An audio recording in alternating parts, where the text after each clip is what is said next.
Mid-caps gain even as frontline stocks see profit-taking. FMCG metals and auto are the big drags, while industrials, utilities clock some gains. British American Tobacco has trimmed its holding in ITC to under a quarter, with sales via block deals worth around 12,000 crore rupees. The sales will help BAT deleverage as part of its transformation plan. LIC reports a good Q4 and expects double-digit growth in FY26 with improved margins. The chairman tells CNBC-TV18 that an OFS may be in the works to improve liquidity in the stock. Federal Bank MD and CEO Krishnan Manian tells CNBC-TV18 savings account rates can drop to 2.5% from 2.75% if RBI cuts rates by 50 basis points. He sees MFI stress continuing for 1-2 quarters and expects RBI's draft gold loan norms as a positive for the bank. Noted economist and former RBI Governor Raghuram Rajan tells CNBC-TV18 that this could be India's moment if it lays out the red carpet to draw FDI with proactive policies. He adds that the consensus view of US moving down may be wrong, as he expects a reset of global portfolios.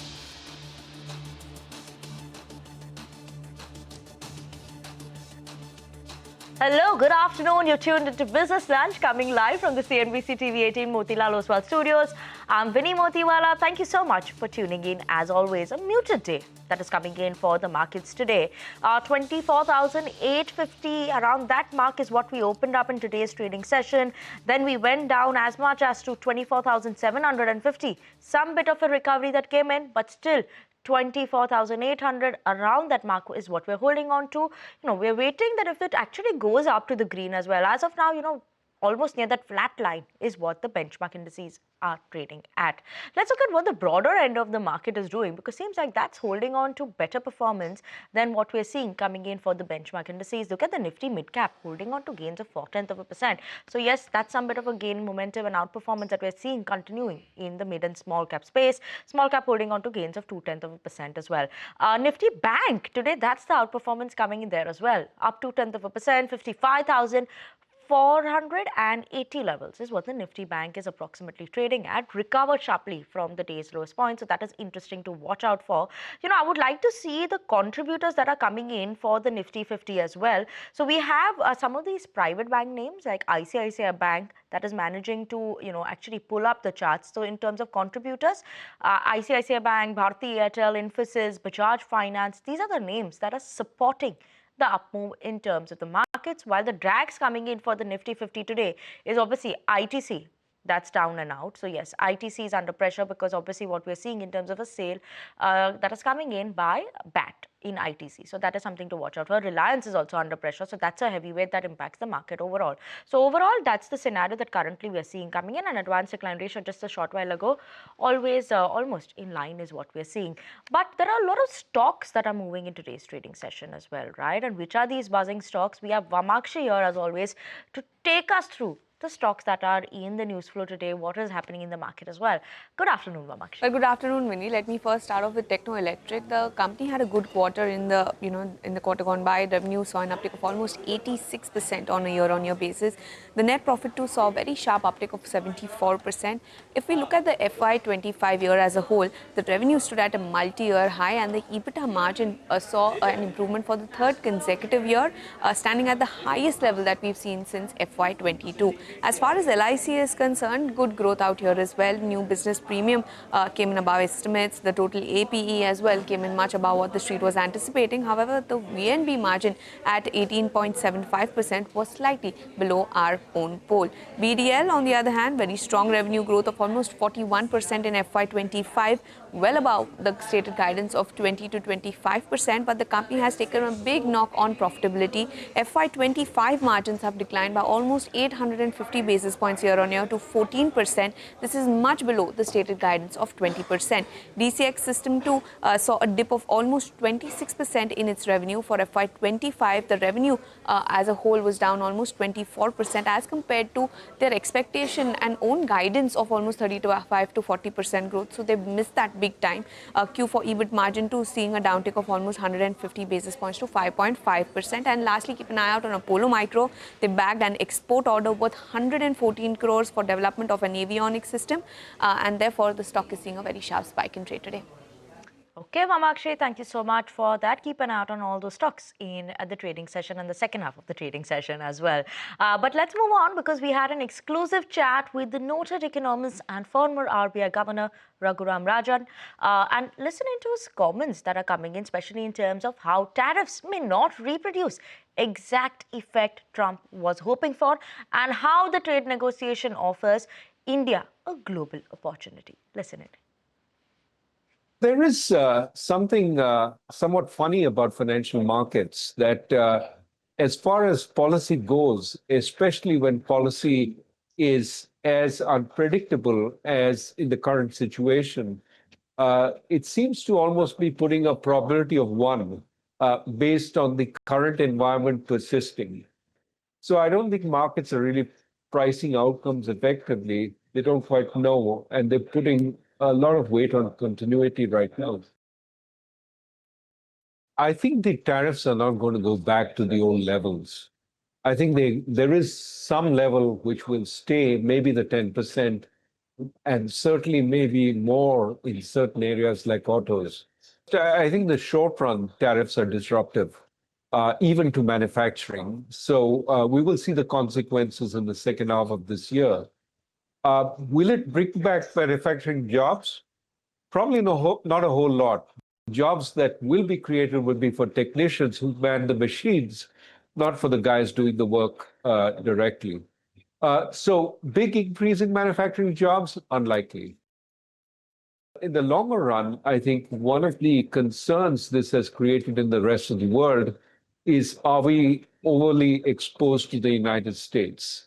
And you can see it in the talk amongst financial investors. 70% of global stock valuation was in the US. And now people are saying, well, maybe we are overly exposed. We need to rebalance our portfolios, both on the equity side, but also on the fixed income side. Are we holding too much in US Treasuries? So when you talk reset, I think this portfolio rebalancing will play out for some time. It's because people are saying, do I really want to put more assets in the US at this point? And many portfolio managers are saying, maybe I need to rebalance. If India can put out the red carpet and say, we will have a predictable tax and policy regime, we will allow you to also produce for the domestic market, and don't worry about the pushback from Indian industry, which feels threatened. We will make sure these policies are in place for the foreseeable future. It could result in a significant increase in foreign direct investment. And it should use the negotiations to advantage, not simply be driven by the incentive to protect certain segments of Indian industry, but to make Indian industry much more competitive globally and take advantage of this moment in that way. I think if we can do that, it could be India's moment. But a lot more action is needed, and it has to be proactive, not just reactive. And moving on, India's capital market regulator, Sebi, is poised to approve 3 major IPOs in the coming weeks, according to sources. Ritu Singh is joining in with us to give us details on this front. Ritu, over to you. What are we expecting? Which are these 3 IPOs? Well, yes, big moves in the primary market, with Sebi set to clear 3 IPOs very soon. First of the block is the much-awaited $1.5 billion HDB financial IPO, which is set to get Sebi's go-ahead very soon. paving the way for what is going to be one of the largest IPOs we'll see from any NBFC in recent times. Their offer will comprise of 2,500 crores of a fresh issue component and 10,000 crores offer for sale by the parent HDFC Bank. Now, while HDB had filed its DRHP in October last year, the offer was under Sebi scrutiny over a potential violation of Companies Act, which related to a private placement of shares to more than 50 employees of HDFC Bank, which has since been resolved. Keep in mind, HDB Financial will have to list by September to comply with RBI's upper layer NBFC norms. In addition to that, if RBI's 2024 draft circular on bank subsidiaries is finalized, HDFC Bank will also have to bring its stake down to 20% in HDB, where it currently owns more than 94% stake. Another reason why this IPO is crucial beyond just its size. Now, apart from HDB, we've been given to understand Sebi is also set to clear Hero FinCorp's 3,668 crore rupee IPO, the papers for which were filed in July last year and faced delays because of compliance-related questions around unlisted entities. Now, Hero FinCorp is backed by Chris Capital and part of Hero Motorcorp Group, and the offer will also comprise of a fresh issue along with an OFS. Then we have Vikram Solar, one of India's leading solar PV module manufacturers that is based out of Kolkata. The company filed its draft papers in September last year, looking to raise 1,500 crores through a fresh issue along with an OFS by promoters. Now, the Sebi approval for this one is also expected soon. Finally, an update on Tata Capital's mega 15,000 crore rupee IPO. They filed their papers with Sebi just last month, so this will take a little more time, but the clock is ticking for them because Tata Capital is also under RBI's upper layer NBFC listing mandate with a deadline of September this year to hit the public markets. Thanks so much for that, Ritu, but do wait by with us because it seems like the Reserve Bank of India has tightened the default loss guaranteed rule. Now, this is what sources are telling CNBC-TV18 that RBI has instructed NBFCs to exclude default loss guarantees from fintech firms when provisioning for stressed loans. Ritu, take us through these details. What are you picking up here as well? That's right. Our sources indicate that the Reserve Bank of India wrote to select NBFCs in March, directing them to exclude default loss guarantees provided by fintechs when making loan loss provisions. Simply put, the default loss guarantee or DLG is a kind of safety net in digital lending where if a borrower does not repay the loan, the fintech or the digital lending partner promises to cover part of that loss, which is capped at 5% according to RBI rules. Now, earlier we had NBFCs simply excluding this 5% DLG amount, which was theoretically available in cash from their loan loss provisioning, but now RBI has prohibited that. Now, these lenders worry that this will make the DLG model less attractive and more immediately cause them to incur hit in order to make this additional provisioning. Now, our sources indicate that the industry, including NBFCs and fintechs, through their SROs like FACE, have been in talks with RBI over this matter, and they want RBI to consider allowing NBFCs to set off this amount, arguing that even India's accounting standards allow for setting off the DLG against provisions,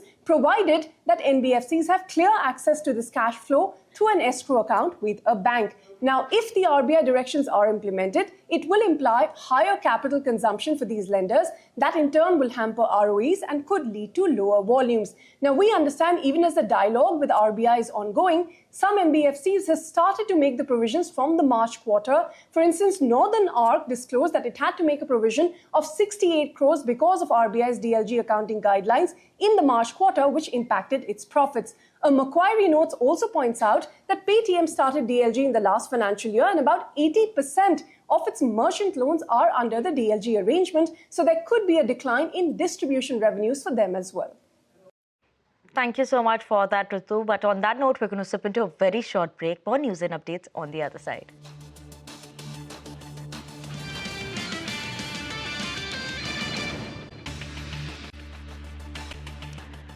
Welcome back to Business Lunch on CNBC-TV18. Now let's move on. The Income Tax Department has sent notices to several non-resident Indians and companies who claimed benefits under tax treaties with tax havens. Sources tell CNBC-TV18 that the Income Tax Department suspects some may have to set up shell companies in an attempt at treaty shopping. Timsi is joining in with us to give us updates on this one. Timsi.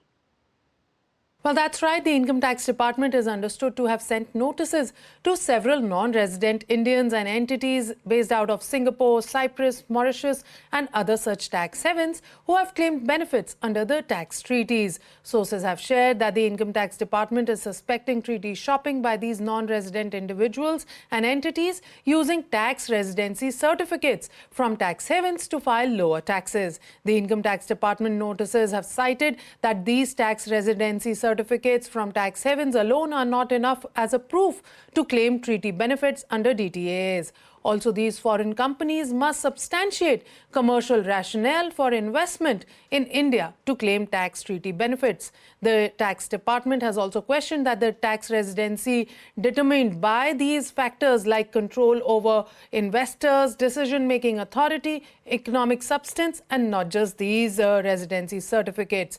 The tax department suspects that intermediate holding companies in tax havens may be shell companies set up to avoid paying higher taxes, and thus these entities and individuals must answer key questions such as who is the real beneficiary of the Indian investments made by these intermediate holding companies set up in tax havens, what is the commercial rationale for setting up these intermediate holding companies in tax havens, who are the key decision makers at these companies, what is the board composition, employee strength, premises occupied for business purposes, nature of business of these intermediate holding companies in tax havens, and much more. Now, to be seen is how these notices are able to find peace with the investments and these NRIs and non-resident entities, along with the tax outgo that the tax department has to manage. Back to you. Thank you so much for that. But let's move on. The Trump's administration has ordered its mission abroad to stop scheduling new appointments for students and exchange visitors, visa applicants. Watch this report on that front. U.S. President Donald Trump's administration has ordered its missions abroad to stop scheduling new appointments for student and exchange visitor visa applicants.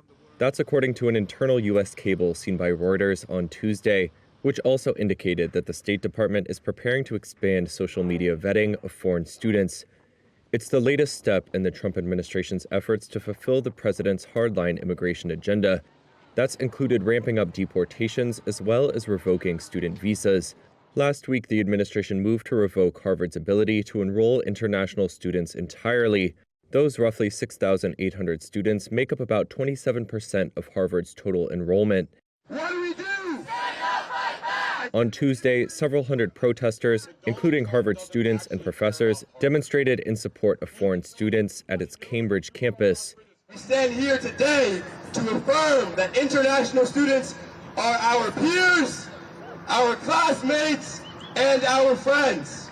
In the cable that Reuters saw, U.S. Secretary of State Marco Rubio said that available visa appointments for student and exchange visitor applicants that were not already scheduled should be pulled down.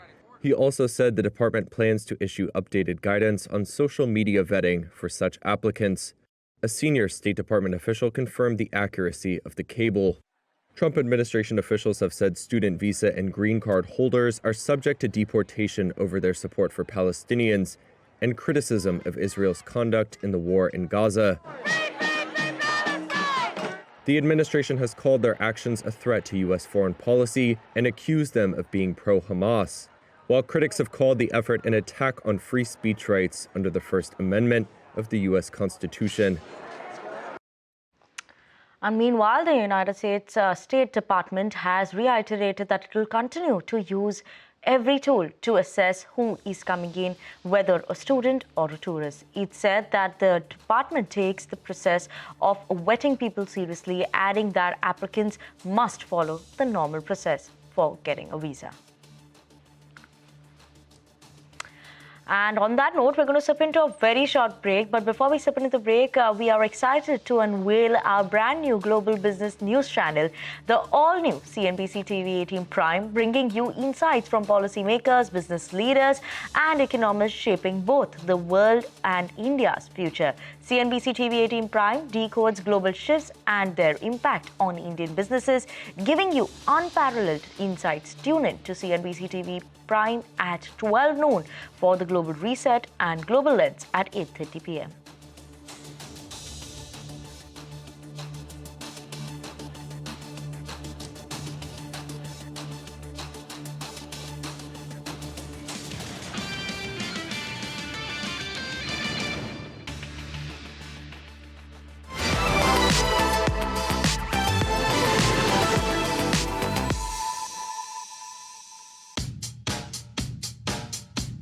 People talk about the Flipkart mafia and all the startups that came about. I think You're part of the mafia. I think it's the startup university. Still are. Equal number of good decisions and bad decisions. Yeah. But the fact is that looking back, vision is always 2020. And I think we have that advantage building PhonePe after having seen the Flipkart journey.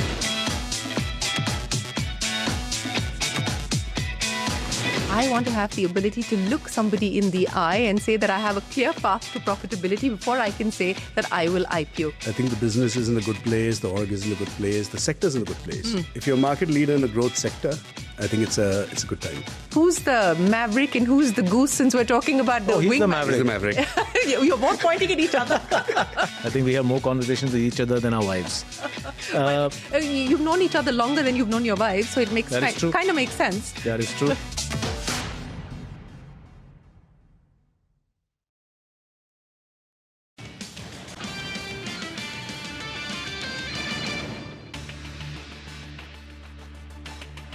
Thanks for staying tuned into Business Lunch on CNBC TV18. Now let's move on and let's get to the latest update on West Asia conflict. Chaos erupted after thousands of Palestinians stormed into the newly opened aid disruption site backed by the US and Israel in Rafah in desperation for food after 3 months of blockade. Take a look at this report. Thousands of Palestinians rushed into an aid distribution center in Rafah on Tuesday, desperate for food after an almost 3-month-old Israeli blockade. The aid was being distributed by the US and Israel-backed Gaza Humanitarian Foundation, or GHF. Large parts of a fence appeared to be torn down as people jostled their way onto the site. GHF said the number of people at one site was so great on Tuesday that its team had to temporarily pull back and allow people to, quote, take aid safely and dissipate to avoid casualties. The Israeli military said its troops fired warning shots in the area outside the compound and that control was reestablished. GHF said it began operations on Monday, but Palestinians appeared to have heeded warnings, including from Hamas, about biometric screening procedures employed at the foundation's aid distribution sites, and stayed away. On Tuesday, many seem to have dropped those concerns. We are dying of hunger. The children are saying, Father, I want to eat, so I want to sell even my blood to feed them. We can't find anything to eat. I saw the youth running, so I wanted to come. Some were afraid, but I thought, let it be. I need to feed the children. We have starved, died. Stop the war. By late Tuesday afternoon, GHF said it had distributed about 8,000 food boxes, equivalent to about 462,000 meals. Israel and the GHF said, without providing evidence, that Hamas had tried to block civilians from reaching the aid distribution center. Hamas denied the accusation. Israel says the Switzerland-based GHF is a US-backed initiative, and that its forces will not be involved in the distribution points where food will be handed out. Humanitarian groups briefed on the foundation's plan say anyone accessing aid will have to submit to facial recognition technology. Palestinians worry the technology will be used by Israel to track and potentially target them. The United Nations and other international aid groups have boycotted the foundation. They say it undermines the principle that humanitarian aid should be distributed independently of the parties to a conflict, based on need. UN spokesperson Stéphane Dujarric called the situation heartbreaking. As the Secretary General noted last week, we and our partners have a detailed, principled, operationally sound plan supported by member states to get aid to desperate population. And with that, we'll wind out this edition of Business Lunch on CNBC TV18, leaving the Nifty below the 24,800 levels. Thank you so much for tuning in. Up next, your Midcap Radar.